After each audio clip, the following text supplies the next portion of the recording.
உலகமெங்கும் வாழ்ந்து கொண்டிருக்கும் அஸ்ட்ரோ ரவி நேயர்கள் அனைவருக்கும் அன்பான வணக்கங்கள்.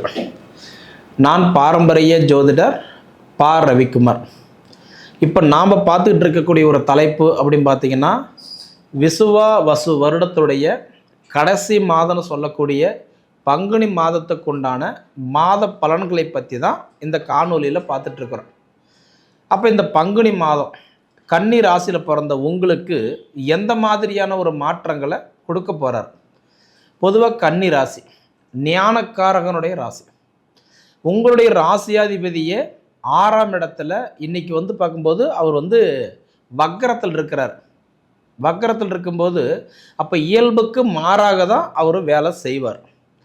அப்போ கன்னி ராசியில் பிறந்த உங்களுக்கு கிட்டத்தட்ட ஒரு மாத காலமாகவே உங்கள் ராசியாதிபதி போய் வக்கரத்தில் போனதுனால எந்த பயனுமே இல்லை.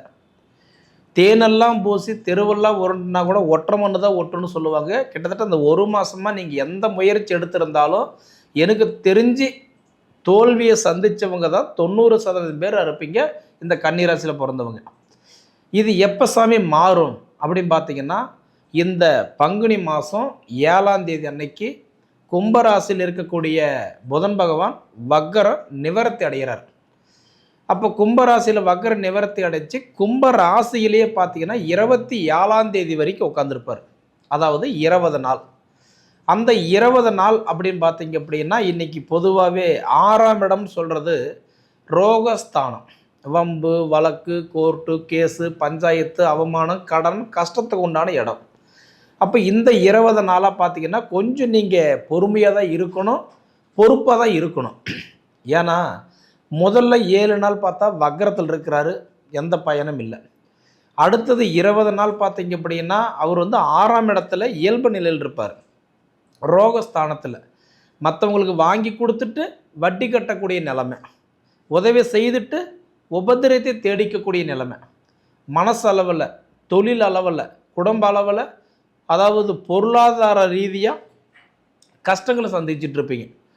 அப்போ 27ஆம் தேதிக்கு மேலேயாவது நல்லா இருக்குமா அப்படி பார்த்தா கும்பத்திலிருந்து மேன ராசிக்கு போய் நீச்சம் அடைஞ்சிருவார், வேலை செய்ய மாட்டார். அப்போ கிட்டத்தட்ட பார்த்தீங்கன்னா இந்த மாதம் உங்களுடைய ராசி அதிபதி உங்களுக்கு சப்போர்ட்டு பண்ண மாட்டார். அடுத்தது பார்த்தீங்க அப்படின்னா சுக்கிரன் உங்களுக்கு 7 இருக்கிறார், அற்புதமான வாய்ப்பு. சுக்கிரன் 7 இருக்கிறது நல்ல பலம்தான்.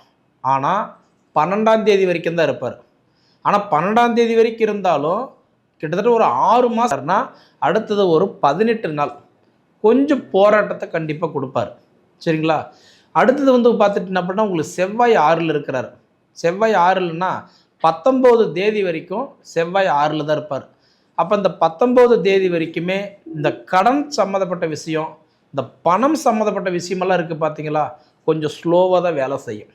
அதனால் என்ன செய்யலாம் என்ன செய்யக்கூடாது, முதல்ல நீங்கள் ஒரு விஷயத்தை முடிவு எடுத்துட்டு அதை இறங்குங்க, அது உங்களுக்கு சாதகமாக இருக்கும். இறங்கிட்டு முடிவு எடுக்க வேண்டாம்னு சொல்கிறேன். எல்லாமே ஆசையாக தான் இருக்கும். வண்டி எடுக்கிறோம்னா ஆசையாக தான் இருக்கும், வீடு கட்டணுன்ற ஆசை இருக்கும், இடம் வாங்கணுன்ற ஆசை இருக்கும், சுபகாரியம் பண்ணுன்ற ஆசை இருக்கும். இதெல்லாம் நல்ல காரியம்தான்.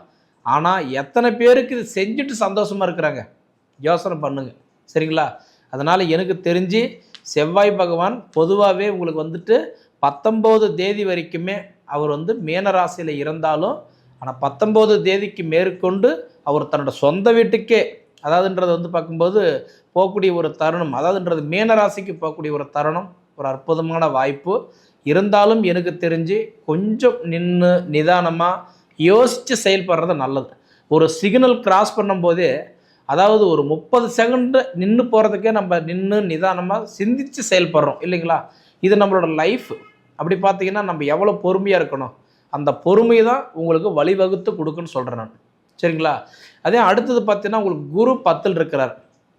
10ல் குரு இருந்தால் பதவி கூட பறிபோகமாட்டான். 10ல் குரு கரெக்டாக உட்காந்த காலமெல்லாம் உங்களுக்கு நல்லதாக இருந்தது. ஒரு சிலருக்கெல்லாம் கஷ்டம் கொடுத்தாலும் நிறைய பேருக்கு நல்லது தான் நடந்தது. ஆனால் கரெக்டான்றது டிசம்பர் மாதம் 7ஆம் தேதி குரு பகவான் வக்கரத்துக்கு போனார். அதுக்கப்புறம் பார்த்தீங்க அப்படின்னா கிட்டத்தட்ட ஒரு 3 மாதமாகவே அதாவது வச்சு செஞ்சுருப்பார் உங்களை. வேலை பறி போனது, வேலை நீங்களே விடுற மாதிரி வந்தது, தொழிலில் முன்னேற்றம் இல்லை, எடுத்து ஆர்டரை கம்ப்ளீட் பண்ண முடியாமல், அதாவது சாதிக்க முடியாமல், வாழ முடியாமல், வளர முடியாமல், கிட்டத்தட்ட கடன் பிரச்சனை கழுத்து பிடிக்கிற மாதிரி நிறைய குழப்பங்கள். இப்படி சொல்லணும்னா சொல்லிட்டு போயிட்டே இருக்கலாம். ஏன்னா கரெக்டாக சொல்லணும் அப்படின்னா டிசம்பர் 7ஆம் தேதியிலிருந்து மார்ச் 11 வரைக்கும், அதாவது மாதம் 27 வரைக்கும் நிறைய போராட்டத்தை சந்திச்சிருப்பீங்க. அந்த கவலை இதுக்கு மேலே வேண்டாம். ஏன்னா குரு பகவான் வக்ரன் நிவர்த்தி அடைஞ்சிட்டாரு. இதுக்கு மேலே குரு வந்து இயல்பு நிலைக்கு வந்துட்டார். இது வரைக்கும் இயல்பு நிலைக்கு வந்தது மட்டும் இல்லை, தன் சொந்த நட்சத்திரத்துக்கே வந்துட்டார். அப்போ இந்த உடைய மார்ச் 11ஆம் தேதியிலிருந்து, அதாவது வந்து ஜூன் மாதம் 1ஆம் தேதி வரைக்கும் தன் சொந்த நட்சத்திரத்திலேயே வந்து 82 நாள் உட்காந்துருக்கக்கூடிய இந்த காலம் அற்புதமான காலமாக இருக்க போகுது.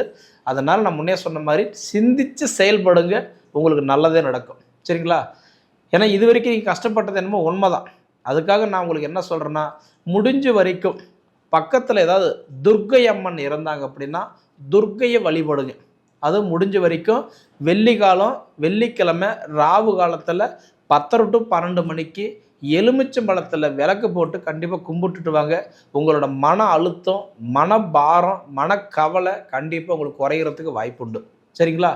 அதே மாதிரி பார்த்துட்டிங்க அப்படின்னா உங்களுக்கு 7ல் வந்து பார்க்கும்போது உங்களுக்கு வந்து சூரியன் இருக்கிறார், கலஸ்திரஸ்தானத்தில் சூரியன் இருக்கிறார்.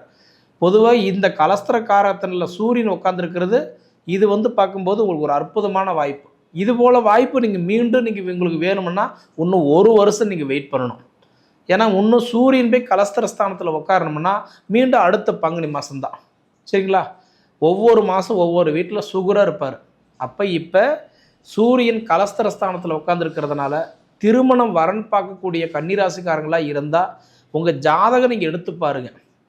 ஏன் தடையாக இருக்குது, எதுக்காக தடையாக இருக்குது, அது நாகதோஷமா, செவ்வாய் தோஷமா, தார தோஷமா, இல்லை அதாவதுன்றது மேற்கொண்டு வேறு ஏதாவது தோஷங்கள்னா இருக்குதா, திசாபுத்தி கெட்டு போச்சா, அது ப்ராப்பராக நீங்கள் பார்த்து அதுக்கு தகுந்த மாதிரி நீங்கள் வழிநடத்து போனீங்க அப்படின்னா நிச்சயமாக இந்த மாதம் உங்களுக்கு ஒரு நல்ல வாய்ப்புகள் அமையறதுக்கு வாய்ப்பு இருக்குது. ஏன்னா பங்குனி மாதத்தில் வந்து கல்யாணம் பண்ண மாட்டாங்க. ஆனால் கண்டிப்பாக இந்த இடத்துல மாப்பிள்ளை பொண்ணு இருக்குது அப்படிங்கும்போது அது ஏதோ ஒரு வகையில் அந்த பேசி கை நினைக்கிறதுக்கு ஒரு வாய்ப்பு உண்டு. சரிங்களா? இதெல்லாம் நீங்கள் அனுபவித்து பார்த்து சொல்லுங்கள். சரிங்களா? சரி நேயர்களே, அதாவது நம்ம சேனலை சப்ஸ்கிரைப் பண்ணாதவங்களாக இருந்தீங்கன்னா சப்ஸ்கிரைப் பண்ணிக்கோங்க. உங்கள் நண்பர்களுக்கு ஷேர் பண்ணுங்கள். நீங்கள் சொல்ல வர வேண்டிய கமெண்ட் வந்து கமெண்ட் பாக்ஸில் பதிவு பண்ணுங்கள். அது போக உங்கள் பொன்னான நேரத்தை ஒதுக்கி இவ்வளவு நேரம் என்னோட காணொலியை நீங்கள் முழுமையாக பார்த்ததுக்கு மனசிலிருந்து கேட்டுக்கிறேனுங்க. நன்றி.